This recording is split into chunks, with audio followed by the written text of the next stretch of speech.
নমস্কার বন্ধুরা, নতুন ভিডিওতে আজকে সবাইকে স্বাগতম। আজকের বাজার থেকে একটা মিডিয়াম সাইজের রুই মাছ নিয়ে এসেছিলাম।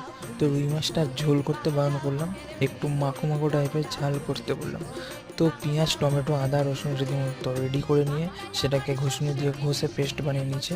তারপর গরম তেলে পেঁয়াজটাকে প্রথমে দিয়ে ভালোভাবে একটু লাল লাল ভেজে, তারপরে টমেটোকে দিয়ে ভালোভাবে ভেজে ভাজার পর আদাটাকে দিয়ে ভালোভাবে নেড়ে চেড়ে, তারপর রসুনটাকে দিয়ে ভালোভাবে নেড়ে চেড়ে নেওয়ার পরে একটু জল দিয়ে, তারপর পরিমাণ মতো হলুদ গুঁড়ো, লাল লঙ্কার গুঁড়ো, জিরে ধনের গুঁড়ো এবং স্বাদ মতো লবণ দিয়ে ভালোভাবে সবগুলোকে একসঙ্গে নাড়াচাড়া করার পর একটু কাশ্মীরি লঙ্কা দিয়েছি যাতে কালারটা আসে। তারপরে মাছগুলোকে দিয়ে ভালোভাবে ফুটিয়ে একদম ঝোলটা শুকনো শুকনো করার পর নামিয়ে নেবেন। ব্যাস, রেডি একদম রুই মাছের মাখো মাখো ঝাল। গরম ভাতে কিন্তু সত্যি দুর্দান্ত লাগলো খেতে।